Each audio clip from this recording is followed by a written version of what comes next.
Damos gracias a Dios por este tiempo, ¿verdad que sí? Este tiempo en el que podemos recordar este suceso crucial, esencial para nuestra salvación, para nuestra fe. Y sin duda puede haber diferencias acerca de algunas cosas secundarias, pero esto que celebramos el día de hoy es esencial. ¿Por qué es esencial? Porque aquella persona, y lo hemos aprendido, quien no predica al verdadero Jesús, pues este tipo de enseñanza y esto que estamos conmemorando, pues no tiene ningún significado, no tiene ningún sentido. Jesús por eso dijo, todo aquel que edifica su casa sobre la roca es un hombre sabio, un hombre prudente, sobre el cual vinieron vientos, vinieron fuertes lluvias, tormentas, pero su casa no cayó porque estaba fundada y está fundada en la roca. Y esa roca sabemos que es Jesucristo. Así que vamos a 1 de Corintios capítulo 11, versículo 23. Ahí Cristian lo va a mejorar ahorita. Ya Cristian se hizo famoso, ¿verdad? 1 de Corintios capítulo 11, versículo 23. Este es el tema número 3 de este ciclo de conferencias, El Camino a la Cruz. Y el título de esta conferencia es Anunciando la Cruz de Cristo. ¿Lo puede decir? Anunciando la Cruz de Cristo. Leemos 1 de Corintios 11, 23. Dice, porque yo recibí del Señor lo que también os he enseñado, que el Señor Jesús, la noche que fue entregado, tomó pan, y habiendo dado gracias, lo partió, y dijo, tomad, comed, esto es mi cuerpo, que por vosotros es partido. Haced esto en memoria de mí. Asimismo, tomó también la copa, después de haber cenado, diciendo, esta copa es el nuevo pacto en mi sangre. Haced esto todas las veces que la bebiereis en memoria de mí. Así pues, todas las veces que comiereis este pan y bebiereis esta copa, la muerte del Señor anunciáis hasta que Él venga. Señor, una vez más te damos gracias, como cantábamos hace un momento, porque lo diste todo por nosotros. No escatimaste dar tu vida, no escatimaste siendo obediente y nos has mostrado así, Señor, que sí podemos obedecer, y sí podemos ser como tú. Aunque no somos perfectos, ciertamente, como decía el apóstol Pablo, no soy perfecto todavía, no lo hemos alcanzado todavía, pero sí tenemos a tu Espíritu Santo morando en nosotros, el cual pone el querer como el hacer su buena voluntad. Nos recuerda tu palabra, nos recuerda a Jesucristo, y en Él ponemos nuestros ojos, el autor y consumador de la fe. Vamos a continuar. Hemos visto que la cruz de Cristo, hermanos, es el cumplimiento de las Escrituras. Repito, la cruz de Cristo es el cumplimiento de las Escrituras, las cuales, las Escrituras, el pueblo de Israel conocía. Ellos las conocían de memoria, así como muchos de nosotros quienes crecimos en la iglesia cristiana. Yo desde los 8 años, 9 años estuve asistiendo a una iglesia cristiana con mis padres me llevaron. Y aprendí muchos versículos de memoria. Me sé muchos versículos de memoria, pero nada que ver como los judíos, como los hebreos, el pueblo de Israel, quienes memorizaban, de hecho ponían partes de la escritura en sus frentes para poder memorizarlas, para tenerlas, y aquellos quienes estudiaban dentro del pueblo hebreo, pues quienes tenían el privilegio de no ser educados en casa por los padres, sino que tenían el privilegio de ir a la escuela, tenían que aprender de memoria la Torá, los primeros libros de la Biblia, el Pentateuco. Y ellos conocían las Escrituras y las memorizaban también. Hemos visto en estos días, en esa agonía de Jesús, en esa traición de Jesús, en ese arresto, en el juicio de Jesús, hemos visto que cada cosa ha sido el cumplimiento de las Escrituras. Por ejemplo, cuando a Jesús le dieron vino mezclado con mirra, se cumplió lo que está en el Salmo 69, versículo 22. Si lo encuentra rápido, puede ir Salmo 69, versículo 22. Y si no es muy rápido, solo anótelo. Pero dice Salmo 69, 22. Sea su convite delante de ellos por lazo, y lo que es para bien, por tropiezo. Sean oscurecidos sus ojos para que no vean, y haz temblar continuamente sus lomos. Derrama sobre ellos tu ira, y el furor de tu enojo los alcance. sea su palacio asolado, en sus tiendas no haya morada. Pero el versículo 21, que es el que quería leer, me pusieron además hiel por comida y en mi sed me dieron a beber. Nuevamente, me pusieron además hiel por comida y en mi sed me dieron a beber vinagre. El Salmo 22, versículo 18, nos habla de cómo echaron suertes sobre sus vestidos. Nuevamente, Salmos 22, lo vimos ayer, pero vamos a leerlo. Salmos 22, versículo 18. Y se repartieron entre sí mis vestidos y sobre mi ropa echaron suertes. Cumplimiento de la Escritura. Jesús fue crucificado entre ladrones, cumpliéndose así Isaías 53, versículo 12, en donde dice que fue contado entre pecadores. Cumplimiento de la Escritura. Se burlaron de él, como estaba escrito allí mismo en el Salmo 22, pero en el versículo 9. Dice, pero tú eres el que me sacó del vientre, el que me hizo estar confiado desde el que estaba en los pechos de mi madre. Sobre ti fui echado desde antes de nacer, desde el vientre de mi madre. Tú eres mi Dios. Versículo 12, me han rodeado muchos toros, fuertes toros de Basán me han cercado. Abrieron sobre mí su boca como león rapaz y rugiente. Y podemos ver que todo esto ha sido el cumplimiento de las Escrituras. Una pregunta aquí. ¿Nos queda alguna duda de que Dios no cumple su palabra? ¿Nos queda alguna duda? Dios dijo que enviaría a su Hijo. Prácticamente desde el momento en el que Adán y Eva fueron vestidos con pieles de animales, ellos pecaron, por supuesto, se vistieron con hojas de higuera, pero desde el momento en el que el Padre los vistió con pieles de animales, ya hubo un sacrificio y desde ese momento el Señor nos estaba mostrando su plan de salvación, su plan de redención, un plan el cual hablaba de un animal inocente muriendo a causa del pecado de los pecadores. Así que, sabiendo que el Señor cumple su palabra, cumple su plan, nosotros hacemos bien en obedecer sus mandamientos. Hacemos bien en observar sus mandatos. No solo conocerlos, sino ponerles atención y obedecerlos. ¿Sí? Yo puedo saber lo que un stop sign significa. Lo puedo saber leer en chino, en japonés, en español, en mandarín, en lo que quieras. Pero si me sigo derecho, igual me voy a estampar y voy a tener un accidente. En el peor de los casos, en el mejor me van a dar una multa. Pero no se trata solamente de conocer y decir, sí, Dios cumple su palabra. Y el sacrificio de Jesús fue el cumplimiento de la palabra de Dios, sí, y tener mucho conocimiento, pero observar esto y saber que si Dios cumplió eso, va a cumplir todas y cada una de sus promesas en nosotros. Pero sin duda uno de los eventos tempranos dijimos que el sacrificio de animales inocentes, sustituyendo las hojas de higuera en Adán y en Eva, fueron una sombra que anunciaba al Mesías. Pero uno de los eventos tempranos en la historia que anunciaba la muerte de Cristo es lo conocido como la Pascua. Dios les mandó a su pueblo, al pueblo de Israel, aquel pueblo que Dios eligió.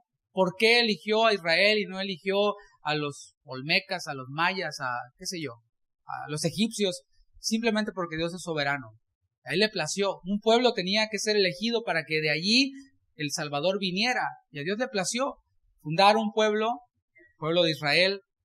Y Dios les mandó a ellos por medio de Moisés, por medio de Aarón. Y hermanos, podemos ver que desde aquí ya el Señor nos está mostrando un principio que debemos de seguir. Y es este.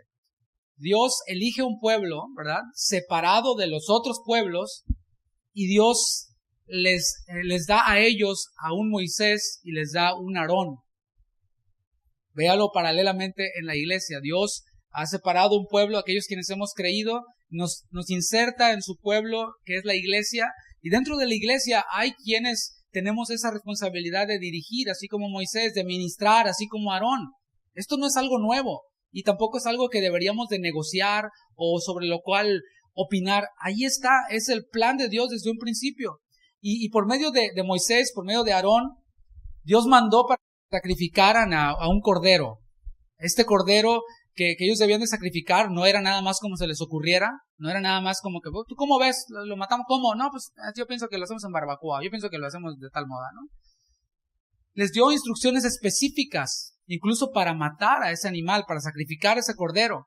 Y uno de esos mandatos que Dios les dio es que no debían de quebrar sus huesos. Lo vimos ayer, cuando a Jesús, como ese cordero, sus huesos no fueron quebrados. Bueno, ese animal, ese cordero, no debía de sufrir ese quebranto de sus huesos. Y esto es muy importante, préstame mucha atención en eso, era para compartirlo en familia, diga en familia. Hablamos ayer un poquito acerca de esta nueva familia que Dios nos ha dado, esta nueva comunidad de creyentes, redimidos. Dios iba a ejecutar juicio. Por lo tanto, deberían de untar sangre, la sangre de ese animal, en los dinteles, en los marcos, en el frame de la puerta. Y cuando el ángel de Jehová pasara por esos lugares y viera la sangre untada en los dinteles de la puerta, no iba a herir de muerte a los primogénitos. O sea, había un juicio que era justo y que era necesario. ¿Está de acuerdo? Dios era justo en matar a los primogénitos de Egipto, a todos los que estaban allí. Sí, claro, ¿por qué? Porque Faraón había endurecido su corazón. Una y otra vez. Otra vez, Faraón, la autoridad, había negado a Dios y su pueblo de Egipto tenía que pagar las consecuencias y quienes estaban allí también, porque el pecado no solo nos afecta a nosotros, sino a quienes están alrededor de nosotros también. Pero Dios mostró su plan redentor, mostraba esta sombra de lo que iba a devenir al decirles, unten la sangre de esos animales en los dinteles de las puertas. Cuando pasaba el ángel por allí, no eran heridos de muerte los primogénitos. Y se les mandó a que recordaran la Pascua para siempre. De hecho, les dijo, de generación a generación. Así como nosotros, algunos de nosotros estamos aquí, a causa de que hubo una generación pasada que creyó en Jesús y que nos transmitió este mensaje de salvación, y ahora nosotros estamos aquí, nuestros pequeñitos y hermanos, cada domingo casi estamos presentando bebés, ¿verdad? Y ahora, cuando presentamos el bebé no es nomás para que se ponga la foto, ¿verdad? Para que se toma la foto y le diga, mijito, usted ya es cristiano porque lo presentamos, no. El presentar un bebé es comprometernos en que nosotros lo vamos a guiar en el camino de Dios, nosotros como padres, y ponemos en manos de la iglesia también esa labor, compartimos esa labor de discipulado con nuestros hijos. Es importante, fíjate cómo todo se va conectando. Y les dijo, recuerden esta Pascua para siempre de generación en generación. Y ya que tenemos un Dios fiel, que cumple su palabra, nosotros debemos de ser fieles. ¿A usted qué cree? Lo cantábamos. Si todo lo diste por mí, yo quiero vivir para ti. Si Él es fiel, pues lo que Él espera de nosotros es que nosotros seamos fieles. Aunque ciertamente no somos perfectos y en algún momento como Pedro podemos fallar, podemos tropezar, podemos ser infieles con Dios, pero hacemos bien en ver la fidelidad de Dios y responder a esa fidelidad nosotros siendo fieles también. Ahora, no estoy hablando de la Pascua, no estoy hablando que se debe de festejar o celebrar la Pascua tal cual como la celebran los judíos, porque hay muchos elementos dentro de la Pascua, hierbas, hay muchas cosas, elementos en esa Pascua que cada uno de ellos tienen una aplicación, tienen un significado, pero lo que queremos ver es lo que realmente está detrás de eso, la esencia de todo eso, qué es lo que Jesucristo enseñó, transmitió y mandó para que nosotros hiciéramos. Vamos a 1 Corintios capítulo 5, versículo 7, porque ahí nos revela la esencia de la Pascua. 1 Corintios 5, 7, dice, limpiaos pues de la vieja levadura. Ahí está la esencia de la Pascua, va duro y a la cabeza, va directo. Limpiaos pues de la vieja levadura, para que seáis nueva masa, sin levadura como sois, porque nuestra Pascua, esta nueva Pascua, ¿es quién? No es qué, sino es quién. Es Cristo, ya fue sacrificada por nosotros. O sea, Jesús mismo mandó a sus discípulos antes de ser entregado, recordemos eso, regresando un poquito en los eventos que hemos estudiado, Jesús mismo mandó a sus discípulos antes de ser entregado a que partieran el pan, a que bebieran el vino, que eran los elementos más importantes dentro de la Pascua, porque tenían el significado más importante, y que lo hicieran para recordarlo a Él. Fíjate bien, no a su sombra, no a la sombra de Jesús, sino a Jesús mismo. Jesús, antes de ser entregado, pudo elegir hacer cualquier otra cosa, antes de morir pudo elegir hacer cualquier otra cosa, pero Él eligió estar con los suyos, estar en esa comunidad, en esa nueva familia, con los discípulos, con los que Él amaba, y así nosotros hacemos bien en imitarlo también, estar como estamos en este momento, que es una bendición ver este lugar lleno. Y a lo mejor usted dice, bueno, para mí no, porque estoy parado, ¿verdad? Pero bueno. Al rato yo voy a estar parado también otra hora, y usted sentado. Ahí nos hacemos la revancha, ¿no? Y el Señor les decía no que recordaran la sombra, sino que lo recordaran a Él. El profeta Isaías anunció lo que iba a pasar con el cuerpo físico de Jesús, lo leímos al principio. Dice el versículo 4 de Isaías 53, va conmigo ahí rápidamente, Isaías 53, 4. Porque vamos a hablar acerca del cuerpo de Jesús, que es lo representado por el pan. Dice, ciertamente, Isaías 53, 4, llevó Él nuestras enfermedades y sufrió nuestros dolores. Y nosotros le tuvimos por azotado, por herido de Dios y abatido. Esa palabra abatido es común para nosotros, pero yo creo que no todos conocemos el significado de lo que es ser abatido. Abatido es hacer caer al suelo algo y quebrarlo. Imagínate que tienes un jarrón de porcelana o de cerámica y lo tiras y se hace muchos pedazos, después pisoteas, ¿no? Los pedazos. Eso es abatido. Eso fue lo que ocurrió con el cuerpo físico de Jesús. Fue tirado al suelo, quebrantado, pisoteado. Pero eso ocurrió con el cuerpo de Jesús, pero fue por nosotros. El Señor dijo, por ustedes es partido, diga por mí. Por mí fue partido, por mis pecados, por mí que siendo enemigo de Dios, ahora soy su amigo, soy su hijo, por sus discípulos y por amor a nosotros. El amor fue lo que lo movió, el amor del Padre. Es el versículo 5 de Isaías 53. Mas Él herido fue por nuestras rebeliones. Sí, fue herido, fue quebrantado, fue pisoteado, pero por nuestras rebeliones. Fue molido, no hace falta explicar mucho lo que es molido, ¿verdad? Molido por nuestros pecados. El castigo de nuestra paz fue sobre Él, y por su llaga fuimos nosotros curados de esa enfermedad incurable, hereditaria llamada pecado. Nuestras rebeliones y nuestros pecados lo hirieron. Nuestras rebeliones, nuestros pecados lo molieron, pero fue por amor a nosotros. ¿Cuántos dicen gracias, Señor? Así que Él nos mandó y les dijo a sus discípulos, por extensión a nosotros, a que lo recordáramos, pero no solo recordarlo así como que, oh sí, ya me acordé, sino recordarlo dándole gracias.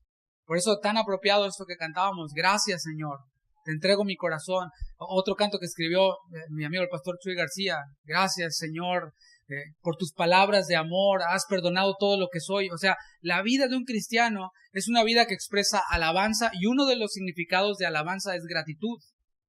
Una ingratitud no es aceptable en un cristiano. Una actitud ingrata no es aceptable en un cristiano. ¿Qué tienes en tu plato? ¿Qué tienes en tu casa? ¿Cuáles muebles tienes? ¿Qué carro tienes? Dale gracias a Dios. Dale gracias a Dios porque, bueno, a lo mejor no eres tan buen administrador, ¿verdad? Y pudieras tener mejores cosas. Pero gracias a Dios porque tienes vida todavía y tienes su palabra, la cual te guía para que seas mejor administrador y puedas tener mejores cosas. No para atesorar, sino para compartir con los que tienen necesidad.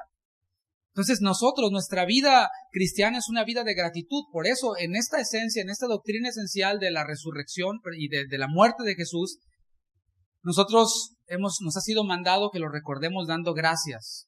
Pero también, hemos hablado del cuerpo de Jesús, lo que representa el pan, pero también nos mandó a que bebiéramos la copa, recordando así su sangre, la sangre de Jesús. La sangre de Jesús es única, fue única.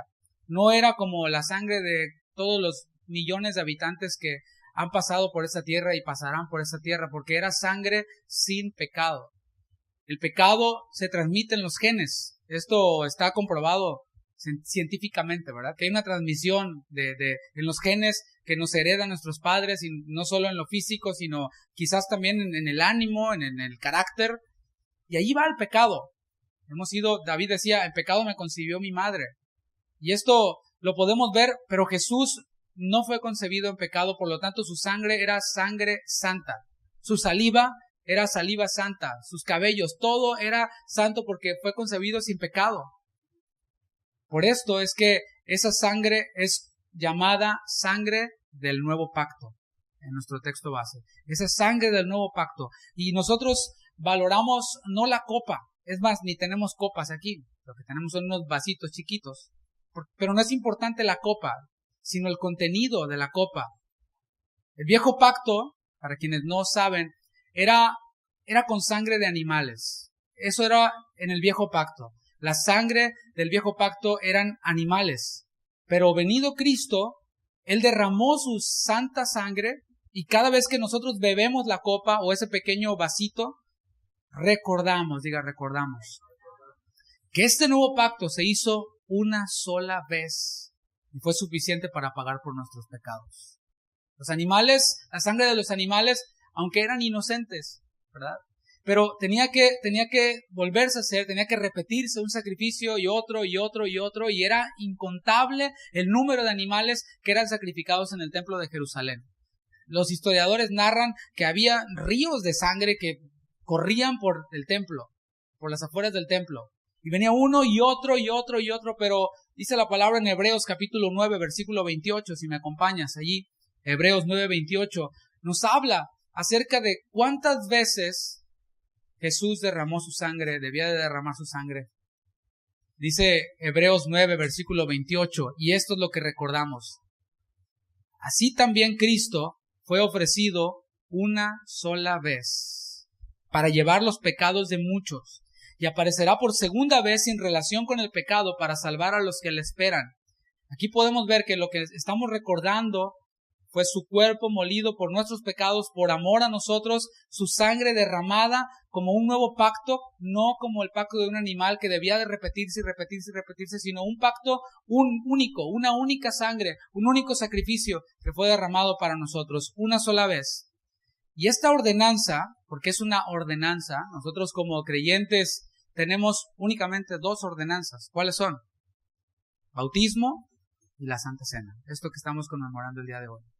De ahí en más, todo es bonito, como lo que hablábamos de la presentación de los niños. Está bonito, pero no te preocupes, si a ti no te presentaron, como quiera eres salvo, no hay problema, pasa nada. Es algo simbólico, es algo padre, como dije, bonito, pero el Señor nos dejó dos ordenanzas, que es el bautismo. Y el bautismo es necesario no para la salvación. El bautismo es un acto de obediencia que nosotros expresamos públicamente. Aquellos discípulos de Juan venían al Jordán, ellos eran quienes tomaban la iniciativa. Por eso yo no trato de obligar a nadie a que se bautice, porque es de iniciativa propia. Si yo he nacido de nuevo, si yo he muerto al pecado, quiero hacerlo público. Y esto es un primer paso.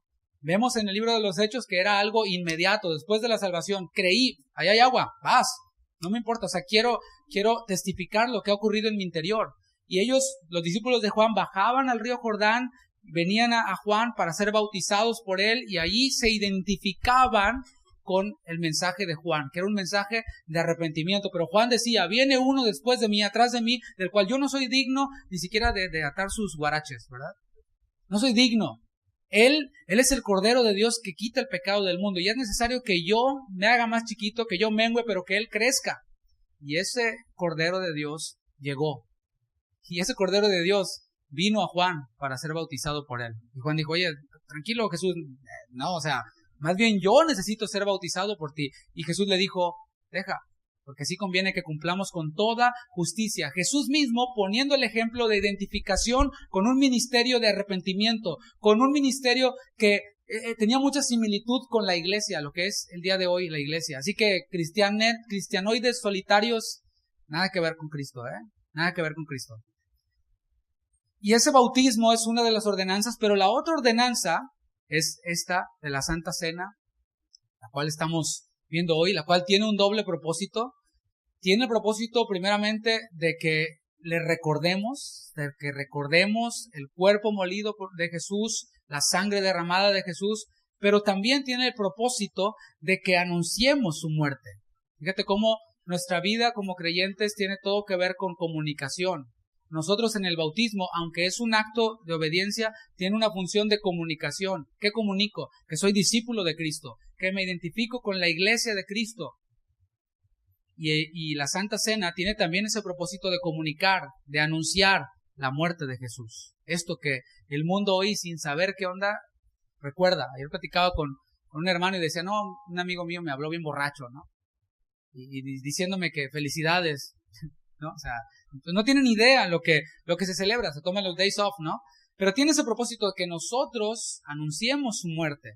Y la palabra usada en 1 Corintios 11:26 para anunciar es la palabra katageló, que significa declarar, significa proclamar abiertamente, significa también predicar. Así que esa no solamente es mi chamba, y qué bueno que tengo aquí muchos ayudantes para eso, ¿verdad? Que es nuestro trabajo como discípulos al habernos identificado con Él en el bautismo, al identificarnos con Él, al anunciar su muerte en su iglesia y fuera de la iglesia. Nosotros estamos comprometiéndonos a declarar, a proclamar abiertamente, sin ambigüedades, es Jesús murió por nuestros pecados. Oye, ¿y Mahoma? Pues ahí están los huesitos, el polvito, lo que queda de él. Pero Jesús es el camino, Jesús es la verdad, Jesús es la vida, y nadie viene al Padre si no es por Él. Nadie. Eso es declararlo abiertamente. ¿Se van a ofender? Sí, se van a ofender. Hoy no es que eres muy exclusivo, es que eres intolerante. Llámame como quieras. Loco también. Pablo dijo que lo que salva al hombre es la locura de la predicación. Fue lo que le plació a Dios utilizar. No conciertitos, no ahí dramitas, no cositas ahí y predicadores que hablan más light que nada. Que están en los medios de comunicación, pastores de mega iglesias que, oye, ¿y Cristo es el único camino? Well, I don't know. Y así, ¿no? No, Cristo es el camino, la verdad y la vida. No, nadie va al Padre si no es por Él. Si no, entonces, ¿para qué estás ahí, hijo? O sea, vuélvete motivador y retírate de las cosas de Dios, porque eso es una vergüenza, pero no solamente Él, nosotros también a veces, bueno, es que mi familiar, pues él es buena persona, no va a la iglesia, ¿verdad? No se ha bautizado, no se congrega, pero es buena persona, va al infierno, hijo, así de simple. ¿Ofende? Sí, ofende. Se sentiría mejor que te dijera, descubre el campeón que hay en ti, ¿verdad? Todos los días son viernes, declara las bendiciones de Dios sobre tu vida y todo este rollo. Y la verdad a mí me gustaría más decir eso porque a lo mejor yo le caería mejor a usted, pero eso no le va a salvar. Va a ser más exitoso, pero exitoso al infierno se va. O sea. Y la palabra, como dije, usada para anunciar es predicar, chamba mía, chamba suya, la compartimos, tenemos en común eso. Usted podrá decir, ¿qué tengo en común con él? Pues que tenemos el mismo trabajo de anunciar la muerte de Jesús. Entonces el mandato del Señor de recordar su cruz nos recuerda, valga la redundancia, nuestro propósito como proclamadores de sus virtudes, como reconciliadores, como enviados. Si eres de las personas a quienes les gustan los títulos, bueno, a lo mejor no eres apóstol intergaláctico ni nada de esto, pero sí eres un ministro de reconciliación, como dice la palabra. Dice que somos nuevas criaturas, ¿verdad? Ya las cosas viejas pasaron, aquí todas son hechas nuevas, y dices, ay, sí, qué bonito, ¿no? Pero después dice, y nos dejó a nosotros el ministerio de la reconciliación. Y ministerio, dijimos, y lo sabemos ya, que es servicio, que es trabajo, que es movimiento. Ministerio no tiene nada que ver con estar sentado toda la vida escuchando y diciendo, amén. Sino tiene que ver con una actividad. La vida del creyente es activo. Un cristiano que no está activo es presa fácil del enemigo. Es presa fácil de dejarse llevar por la corriente de este mundo y hacer su rollo aparte, aislarse. Después vienen las divisiones, después viene el endurecimiento, después viene la apostasía. Así. Pero un cristiano debe de estar velando, no debe tener su talento allí enterrado, sino debe estar trabajando con él. No debe tener su lámpara sin aceite esperando, no, ahí viene el Señor, no, ahora sí. Cuando ya me esté muriendo, entonces ahora sí me comprometo con Dios. Bueno, ¿y quién dijo que vas a tener tiempo para hacerlo, verdad? Entonces, nuestro mandato es anunciar sus virtudes como enviados, como apóstolos, como enviados. Nosotros somos llamados no a anunciar nuestros éxitos, porque esos, hermanos, las redes sociales están inundadas de los éxitos de todo mundo. Todo mundo anuncia sus éxitos en las redes sociales. Nunca anuncia que trae diarrea, nunca anuncia, ¿verdad?, que está comprando en La Pulga, no, aquí en el mall, aquí en Louis Vuitton. Porque esos son las redes sociales, son un altar para nosotros mismos y para nuestros éxitos. Tengo 20,000 doctorados, tengo quién sabe cuántos títulos, he hecho esto y he hecho lo otro. No estamos llamados a anunciar nuestros éxitos. Ni nuestras inconformidades tampoco, ¿verdad? Porque eso estoy hablando de comunicación. ¿Qué comunica nuestra boca? Ingratitud, soberbia, yo he hecho esto, yo he hecho lo otro, o mis inconformidades, no, a mí no me gusta esto, a mí no me gusta aquel hermano me cae gordo. No, tú no, brother. Nuestras inconformidades, no me gusta este auditorio, ¿por qué parados? ¿Por qué sillas rojas? ¿Por qué? ¿Sí? No estamos llamados a eso. Porque hay quienes piensan que cristianismo, hay quienes piensan que sana doctrina tiene que ver con estarle tirando a diestra y a siniestra, sin ton ni son, a todos los otros cristianos que no son de mi iglesia. Y bueno, de que hay falsos profetas, de que hay falsos cristianos, lo hay. La escritura ya, Jesús mismo lo profetizó. Dijo, muchos me dirán en aquel día, Señor, Señor, no hicimos esto en tu nombre, y en tu nombre hicimos muchos milagros, y Jesús les dirá, nunca os conocí, apartados de mí, hacedores de maldad. Sí, los hay. Habló de los lobos, que se visten con piel de oveja y todo esto, pero no todos lo son. O sea, hay que guardarnos de ellos, pero no hay que ver a todos como lobos y como falsos y como... ¿Sí? ¿Me estoy comunicando? Porque hay quienes piensan que cristianismo es eso, es comunicar, es hablar sin ton ni son de lo que otros cristianos hacen mal. Nosotros somos llamados entonces ¿a qué? A anunciar la muerte de Cristo. Esto es la cruz de Cristo. Y la Pascua fue instituida perpetuamente, de generación a generación. Estoy hablando del viejo pacto, de la Pascua antigua. Fue instituida perpetuamente de generación a generación. Pero nuestra Pascua, la cual vimos, nuestra Pascua que es Cristo, también debe ser recordada y anunciada por nosotros perpetuamente. La palabra perpetuo es algo que perdura y que sí tiene una fecha en la cual ya no continuará más. Ellos no lo veían, a ellos nada más se les dijo perpetuamente, pero no se les dijo hasta cuándo, y a nosotros sí se nos ha dicho hasta cuándo. ¿Hasta cuándo anunciaremos la muerte de Jesús? ¿Hasta cuándo anunciaremos la cruz de Jesús? Hasta que Él venga. Y allí hay otra doctrina esencial, que es la segunda venida de Cristo. Hay quienes dicen que no, ya vino, ya para qué. Esos quienes piensan y creen en la segunda venida son unos mediocres, son unos escapistas que se escapan de la realidad. Ya Cristo vino para que tú seas campeón y seas exitoso. Eso es falsa doctrina y yo no puedo llamar a alguien así mi hermano, porque es una doctrina esencial. ¿Me explico? Dijo, anuncien la cruz de Jesús, anuncien la muerte de Jesús hasta que Él venga. Y el Espíritu y la iglesia dicen, ven Señor Jesús. Yo digo, venga, que venga, ¿verdad? Que venga ya de una vez. Algunos dicen, no, espérame tantito, deja que me arrepienta y ya. No, arrepiéntete de una vez. Jesús dijo que volvería, y hemos dicho y hemos visto que el Señor cumple su palabra, cumple sus promesas, y si Él dijo que volvería, va a volver. ¿Usted qué cree? Él no ha fallado en ninguna de sus promesas. Nosotros sí decimos, ahora sí, Señor, me voy a congregar. Los viernes, Señor, y ando con todo. Y llega el viernes y dices, estoy cansado. Mejor veo la transmisión. Pero bueno, tenemos la oportunidad de rectificar. Pero el Señor no ha fallado en ninguna de sus promesas. A Él no le pasa lo que nos pasa a nosotros. Pero finalmente, quiero decir y antes de tomar la cena, quiero reafirmar que esto es más que una ceremonia.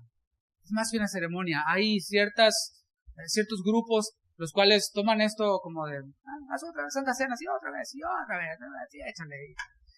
Sino es más que un rito que nos hace ver espirituales, tiene este significado, pero tiene esta aplicación. Porque si lo ves carnalmente, dices, bueno, pues es una galletita. En mi casa un poco como una galletita y un Jumex, un jugo de uva, ¿no? Pero discernir el cuerpo de Cristo, ya todos sabemos aquí, la mayoría, que el cuerpo de Cristo es un paralelo de la iglesia de Cristo. El cuerpo de Cristo es una analogía de la iglesia de Cristo. Entonces, cuando hablamos de discernir el cuerpo de Cristo, no estamos hablando del cuerpo físico, las manos de Cristo, los pies de Cristo, sino estamos hablando, la palabra habla de discernir a la iglesia de Cristo. A la iglesia de Cristo. Y lo he dicho una y otra vez y lo voy a seguir repitiendo porque si no, hermanos, yo estuviera en mi casa ahorita súper tranquilo. Pero el Señor vino con una empresa. Él vino a emprender algo que dejó en manos de los apóstoles llamado iglesia, por la cual Él va a volver. Entonces, si no hay iglesia, si no estás adherido a una iglesia local, pues entonces, no sé, ¿a qué le estás tirando? Pero el Señor va a venir por una iglesia pura y sin mancha, de la cual yo soy parte, por la gracia de Dios, y permaneceré en ella hasta que el Señor venga por ella, o yo me le adelanto a usted y a la venida de Cristo. Pero discernir el cuerpo, la iglesia de Cristo, solo se puede hacer cuando nosotros hemos muerto al pecado. Repito, discernir el cuerpo de Cristo solamente es posible cuando hemos muerto al pecado. Todo esto es para ser recordado en comunidad. Recuerda, la Pascua, incluso el Viejo Pacto, la Pascua era recordada en familia, en comunidad, no individual, sino en familia. Sí, la salvación es individual, por supuesto, pero el Señor vino y compró una iglesia santa, escogió un pueblo, el pueblo de Israel, llamó una iglesia a nosotros, un pueblo adquirido por Dios, nación santa, para anunciar las virtudes de aquel que nos llamó de las tinieblas a su luz. Y vemos aquí que eso debe ser recordado en comunidad. Aquel quien está pues ahí aislado y es llanero solitario, dice, yo no necesito esos hermanitos. Bueno, ayer tómese la Santa Cena en su casa, esté solito, su galletita y su Jumex, a ver si eso vale delante de Dios. Pero primero quiero decir que la muerte de Cristo es nuestra muerte, porque dije que discernir el cuerpo de Cristo solamente es posible cuando hemos muerto al pecado. Voy a explicar un poquito más de eso. Vamos a Romanos capítulo 6, versículo 1. Romanos 6, del 1 al 3.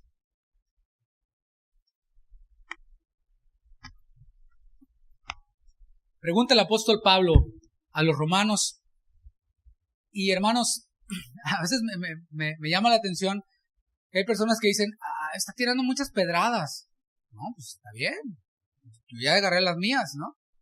No las esquives, deja que te peguen. Pues de eso se trata, ¿no? Mira, Pablo le estaba escribiendo a la iglesia de Roma. La carta iba dirigida a ellos. Yo te pregunto, ¿a quién crees que vaya dirigido este mensaje? Pues a nosotros. Y el de la 1:30, a nosotros, a todos, a todos. Como dicen, si te queda el saco, pues póntelo. Y póntelo bien. De eso se trata. Por eso estamos aquí. No nomás para escuchar, qué bonito mensaje, Estuvo bueno. Me gustó. No me gustó. No. Me pegó. ¿Y qué voy a hacer con la piedra? Me la llevo. Yo me la llevo a la casa. Pregunta Pablo a la iglesia de Roma. ¿Qué pues diremos? Perseveraremos en el pecado para que la gracia abunde. Y los de Roma podrían decir, ¿por qué nos tiras la piedra tan fuerte, Pablo? O sea, ¿que estás diciendo que somos pecadores y que vivimos en el pecado? Sí, eso es lo que estaba pasando. Eso pasaba. Pablo escribió esto a la iglesia de Roma porque eso pasaba, porque decían, pues mientras más pecamos, más gracia, pues vamos a pecar más, para que haya más gracia. Pablo no los deja así. ¿Por qué? Porque los amaba. Y si son la iglesia de Cristo, debían de tomar esto para ellos. Debían de tomarlo con mansedumbre y decir, a ver, ¿qué estás diciendo, Pablo? De parte de Dios, es palabra de Dios, sí. Perseveraremos en el pecado para que la gracia abunde. Y Pablo responde en el versículo 2, en ninguna manera. Piensen, porque los que hemos muerto al pecado, ¿cómo viviremos aún en él? Si el Señor murió para perdonar nuestros pecados, para liberarnos de la esclavitud del pecado, y ahora nosotros queremos vivir en el pecado sin arrepentirnos, entonces, ¿para qué vino Cristo?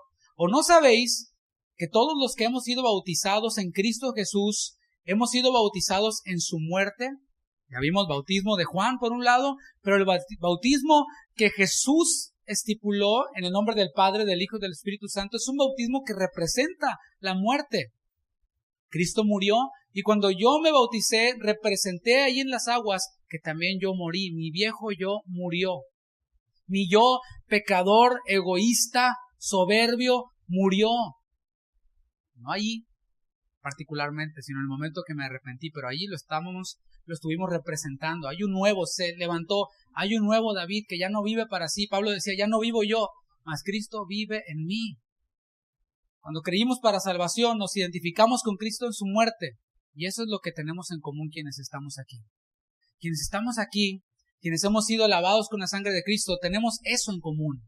No tenemos en común que somos de la misma colonia, del mismo rancho, que le vamos al mismo equipo, que nos gusta la cocina o el fútbol o qué sé yo.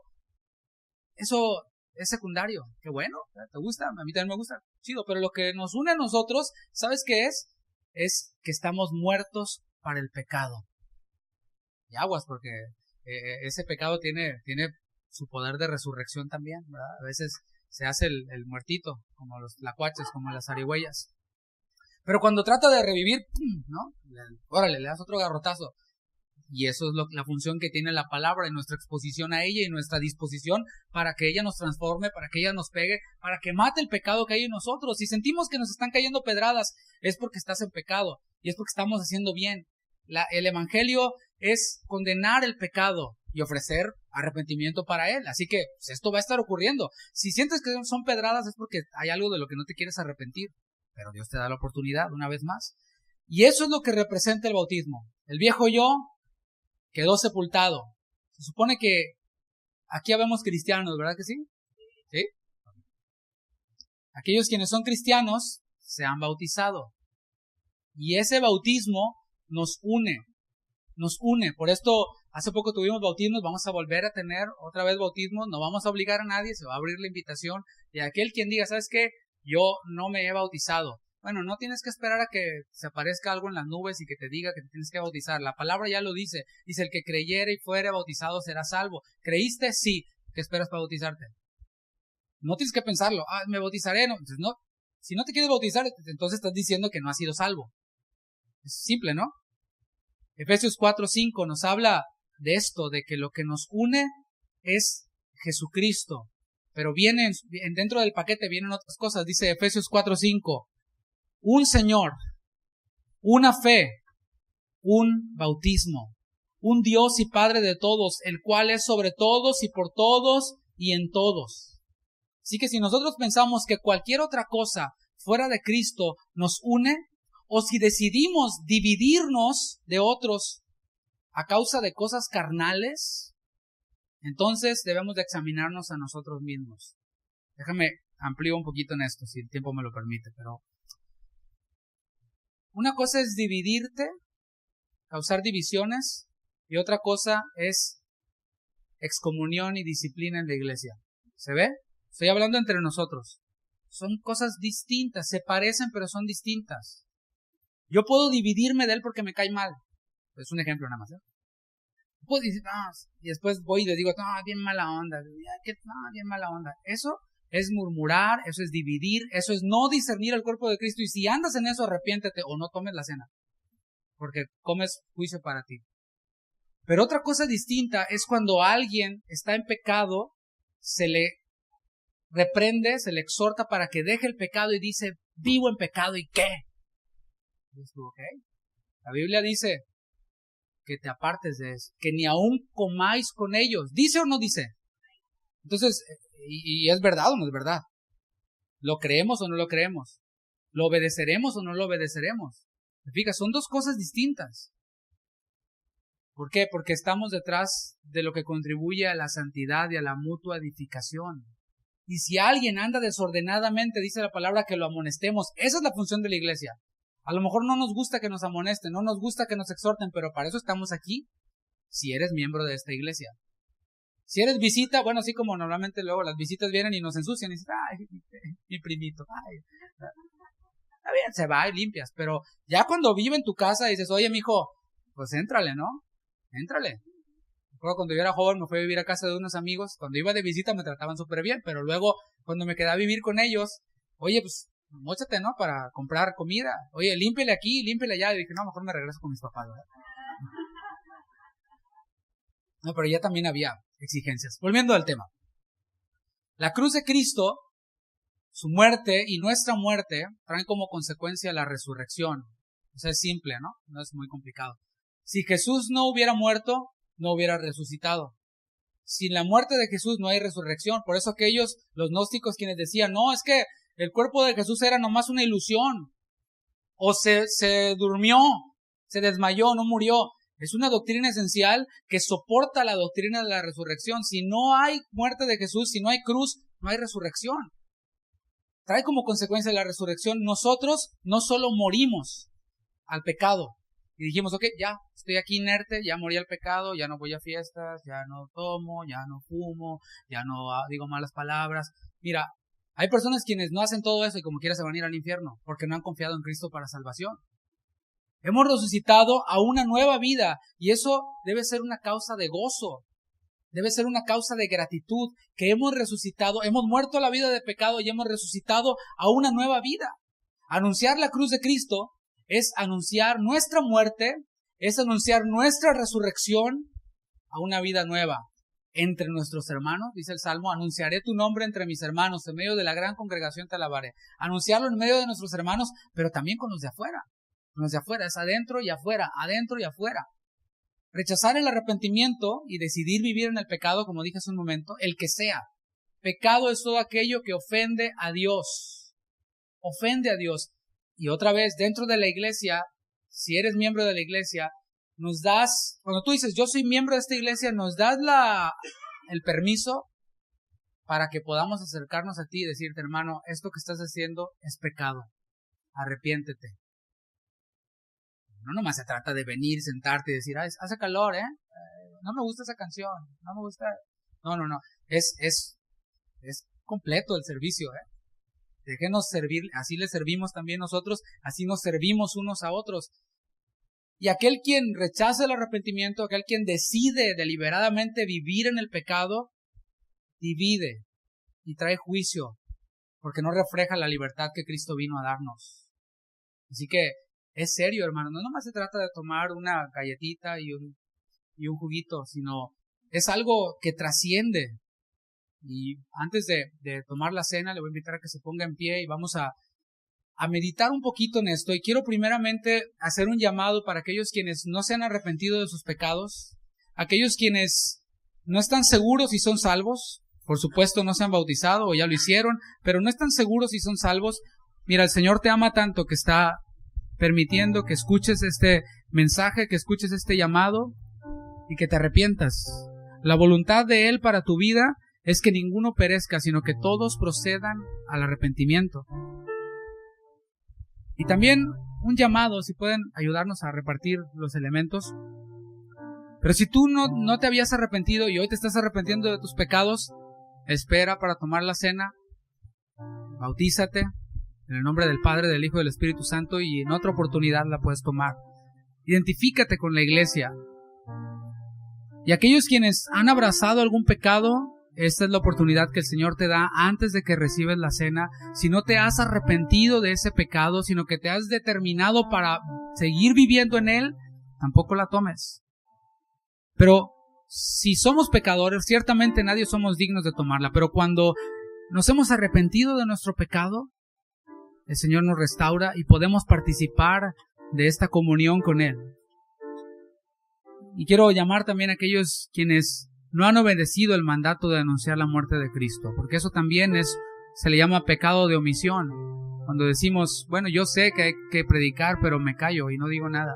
Estamos pecando también, pero todos estos llamados son para arrepentimiento.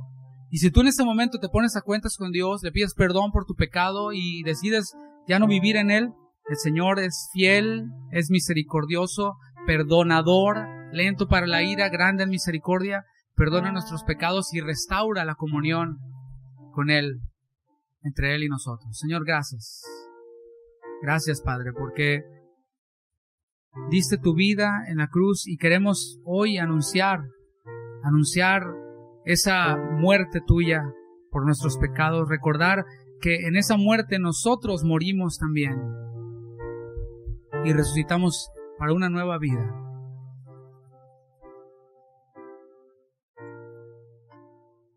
Gracias, Señor.